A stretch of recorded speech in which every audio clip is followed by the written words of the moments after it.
संबंध युद्ध से होने वाली अनर्थ परंपरा के वर्णन का खुद अर्जुन पर क्या असर पड़ा, इसको आगे के 45वें श्लोक में बताते हैं।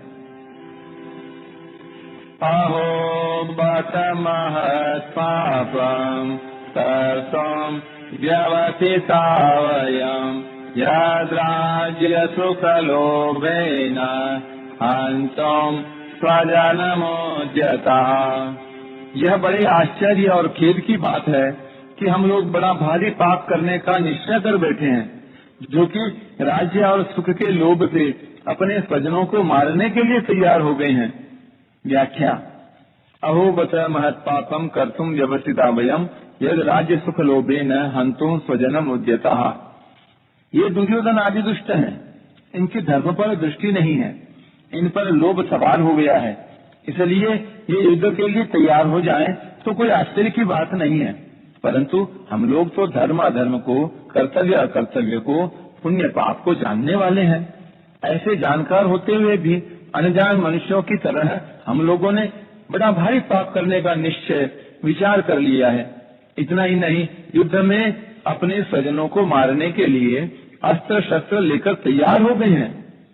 यह हम लोगों के लिए बड़े भारी आश्चर्य की और खेद की, दुख की बात है, अर्थात सर्वथा अनुचित बात है।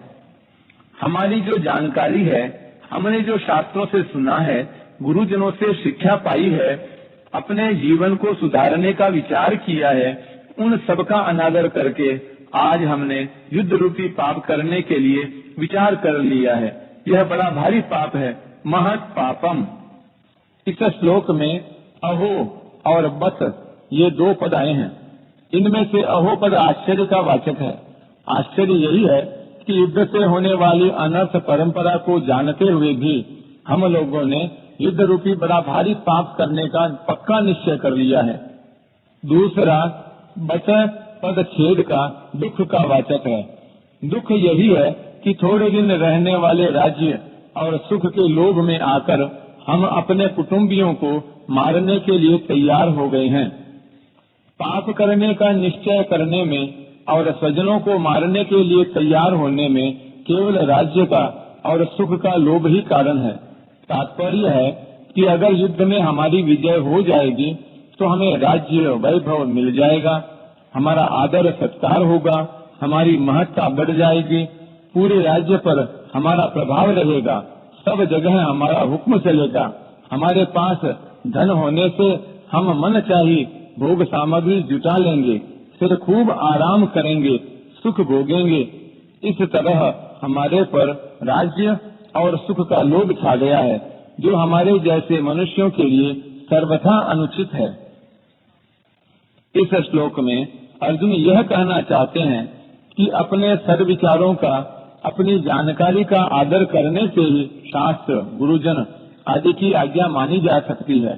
परंतु जो मनुष्य अपने सद्विचारों का निरादर करता है, वह शास्त्रों की, गुरुजनों की और सिद्धांतों की अच्छी अच्छी बातों को सुनकर भी उन्हें धारण नहीं कर सकता। अपने सद्विचारों का बार बार निरादर, तिरस्कार करने से सद्विचारों की सृष्टि बंद हो जाती है। फिर मनुष्य को दुर्गुण दुराचार से रोकने वाला है ही कौन? ऐसे ही हम भी अपनी जानकारी का आदर नहीं करेंगे तो फिर हमें अनर्थ परंपरा से कौन रोक सकता है? अर्थात कोई नहीं रोक सकता। यहाँ अर्जुन की दृष्टि युद्ध रूपी क्रिया की तरफ है। वे युद्ध रूपी क्रिया को दोषी मानकर उससे हटना चाहते हैं, परंतु वास्तव में दोष क्या है, इस तरफ अर्जुन की दृष्टि नहीं है। युद्ध में कौटुंबिक मोह, स्वार्थ भाव, कामना ही दोष है, पर इधर दृष्टि न जाने के कारण अर्जुन यहाँ आश्चर्य और खेद प्रकट कर रहे हैं, जो कि वास्तव में किसी भी विचारशील, धर्मात्मा, शूरवीर, क्षत्रिय के लिए उचित नहीं है। अर्जुन ने पहले 38वें श्लोक में दुर्योधन आदि के युद्ध में प्रवृत्त होने में, कुलक्षय के दोष में और मित्रद्रोह के पाप में लोभ को कारण बताया, और यहाँ भी अपने को राज्य और सुख के लोभ के कारण महान पाप करने को उद्यत बता रहे हैं। इससे सिद्ध होता है कि अर्जुन पाप के होने में लोभ को हेतु मानते हैं। फिर भी आगे तीसरे अध्याय के 36वें श्लोक में अर्जुन ने मनुष्य न चाहता हुआ भी पाप का आचरण क्यों कर बैठता है, ऐसा प्रश्न क्यों किया। इसका समाधान है कि यहाँ तो कौटुंबिक मोह के कारण अर्जुन युद्ध से निवृत्त होने को धर्म और युद्ध में प्रवृत्त होने को अधर्म मान रहे हैं, अर्थात उनके शरीर आदि को लेकर केवल लौकिक दृष्टि है, इसलिए वे युद्ध में सज्जनों को मारने में लोभ को हेतु मान रहे हैं। परंतु आगे गीता का उपदेश सुनते सुनते उनमें अपने श्रेय कल्याण की इच्छा जागृत हो गई, इसलिए वे कर्तव्य को छोड़कर न करने योग्य काम में प्रवृत्त होने में कौन कारण है, ऐसा पूछते हैं। अर्थात वहाँ तीसरे अध्याय के 36वें श्लोक में अर्जुन कर्तव्य की दृष्टि से, साधक की दृष्टि से पूछते हैं।